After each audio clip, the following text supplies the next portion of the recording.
Welcome to episode 55 of the Becoming MindStrong podcast.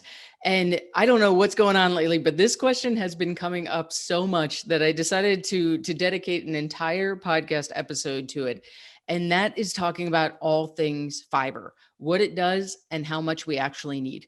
Check it out.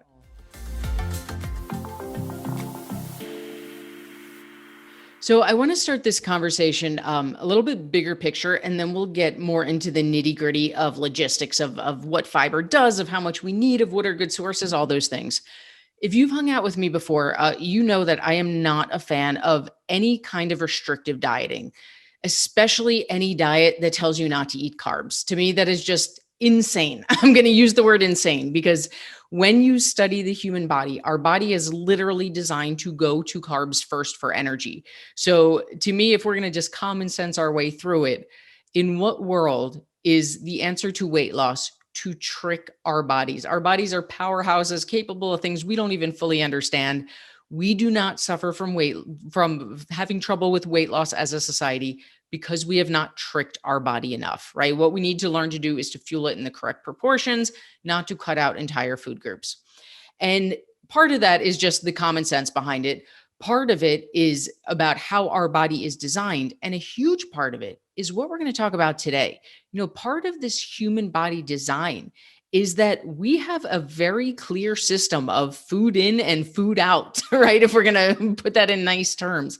And one of the things that happens when you start messing with that system is that our body gets backed up. That it is no coincidence that when people go on these low carb diets, one of the first things they start talking about is that they're constipated. And the answer is, of course you are, because when you cut out carbs, what you're cutting out along with that is fiber. So before we get into the more logistics of what fiber is, how much we need, where to find it, all that stuff, we need to understand that our body is designed a very specific way. And if we want to make this a sustainable lifestyle, we know restriction is never going to last. But even bigger picture than that, we need to be flowing with, kind of pun intended, we need to be flowing with how it's designed in terms of proper functioning. And that proper functioning relies on fiber, which comes from the carbs we're eating. So all that said, as you already know, if you've hung out with me, don't cut out carbs. It is not necessary. It is not how our bodies are designed. Now, when we talk about fiber, there are two types of fiber. There's called soluble fiber and insoluble fiber.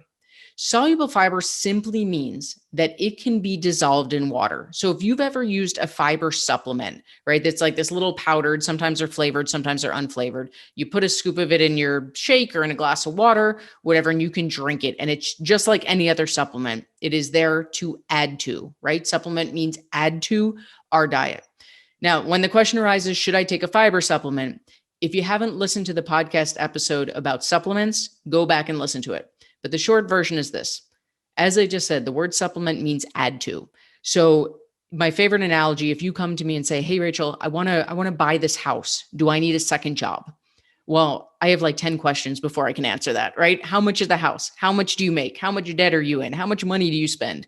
Once we have the facts of where we are and where we want to be, we can determine if we need to supplement, if we need to add to your income with a second job. The same is true for all supplements, protein powder, vitamin D, and fiber. We need to know how much you need, how much you're eating, and then we can determine if you need to supplement. The big picture answer for the purposes of this podcast is that just like all supplements, just like protein powder, you want to get as much of it as you can from the food you're eating. And if you're still not getting enough, sure, you can supplement. For what we're talking about right now, just know that when we talk about soluble, it means it's dissolved in water, and any kind of supplement, like a fiber supplement, is going to be soluble fiber. Now, what does soluble fiber do in your body? It helps minimize the amount of fat that your body absorbs, and it increases good bacteria. So if you are someone who eats a higher fat diet, like if you're eating steak a lot, you want to make sure that you're getting enough soluble fiber in your diet to kind of counteract how much of that fat is being absorbed. And if you're someone who's suffering with a lot of GI conditions, we need to make sure that your body has that good bacteria through enough soluble fiber. So things like oats, barley, peas, carrots, beans, apples, those are all really good sources of soluble fiber. And again, you can always supplement or add to as needed. Insoluble, we can kind of guess this one out. If soluble means it can be dissolved in water, insoluble means it cannot be dissolved in water. This becomes super important when we are talking about regularity, right? Going to the bathroom. This insoluble fiber is what pushes things through your GI tract. And this is where, when I started this episode by talking about when you go on these keto diets or carnivore diets or just cutting out carbs or severely restricting carbs, one of the first symptoms most people complain about is that they're constipated. And the answer is, of course you are. There is nothing pushing the food you're eating through your GI tract so that your body can dispose of it. We need insoluble fiber to do that job, to be the pusher to get things through our system and out of our body.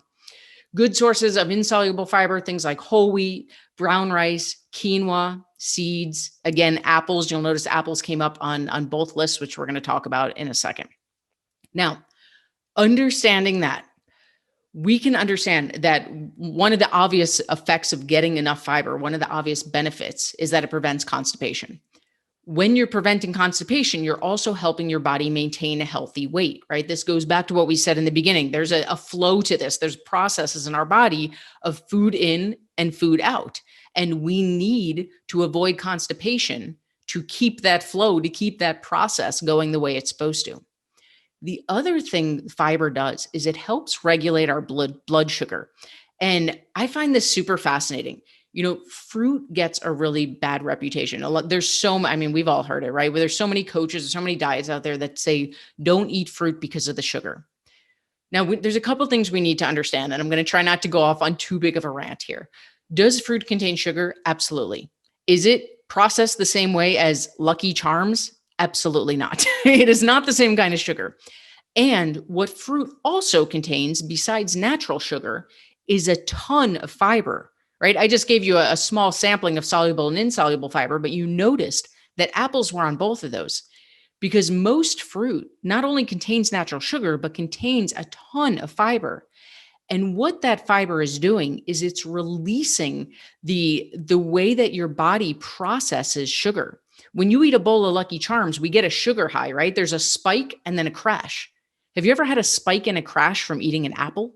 Absolutely not. Because it's so fibrous, it's controlling that release of blood sugar, which is super important from a weight loss perspective. I learned a fun little tip about this. I thought this was so creative in the nerdiest way. I had a friend who was we were talking about fiber and baking.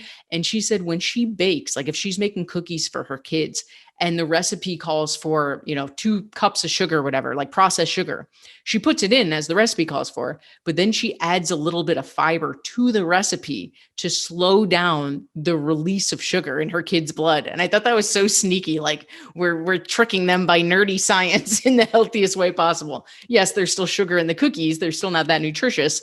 And we can help minimize that blood sugar spike. I thought that was a fun little tidbit for those who like to bake. Now, in terms of how much fiber we need, this is an interesting conversation. In Ignite, our 12-week program, we actually wait to introduce the topic of fiber until we're a few weeks in. Inside of Ignite, we teach something called macro tracking. If you're not familiar with macros, there are a couple podcast episodes that are intro to macros 1 and 2. I suggest you go back and listen to those. But when you track macros, you're looking at your carbs, your fat, and your protein. Fiber falls under the carb category.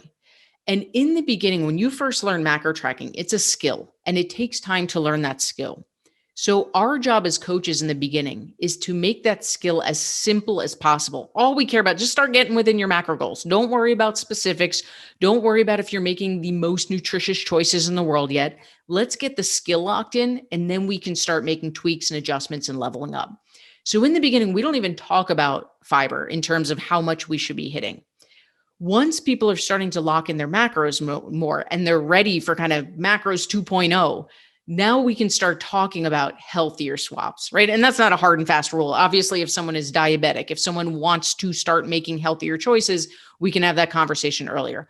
But my point is, we don't suggest tracking fiber in the beginning if you are new to macros. if, and I'm going to add this if in, if it feels overwhelming to you. If you're someone who loves it, if you love tracking, if you're like, yeah, give me all the information, then by all means track. On average, the industry suggested amount is for men, it's to get about 35 grams of fiber a day. For women, it's about 25 grams of fiber a day. That said, I have never tracked fiber in my life. I mean, I'm a macro ninja. I do this for a living. I do not track fiber. As a general rule, if you don't want to get that meticulous about it, which you do not have to, we never have our members track fiber unless they want to.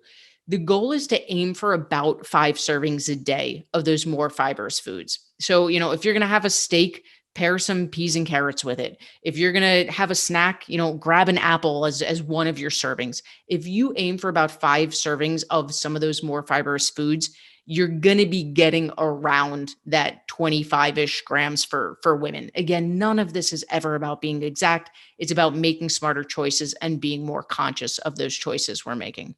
Okay. We do have a guide all about fiber, which will be linked in the show notes below, or you can email us at team at mindstrongfitness.com and we can send you that guide as well. It gives you basically what we talked about in this episode. And it gives you suggested foods to go to.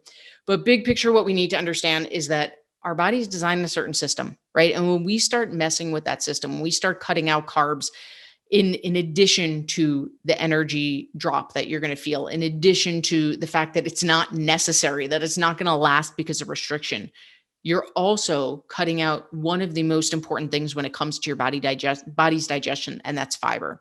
So when it comes to weight loss, calories in, calories out, sure. Can you spend, if you're tracking macros, can you spend your carbs on Lucky Charms and hit your goals and lose weight? Absolutely. Are you going to feel as good? Is your body going to function as properly? Absolutely not.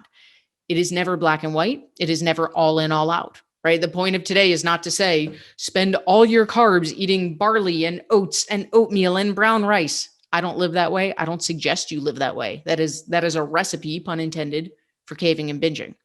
And go fit a bowl of Lucky Charms, get it out of your system, spend some carbs on it, and aim for a few servings of those healthier, more fibrous foods now and then that are going to help keep your body in check, help keep the systems in check, and help you feeling your best.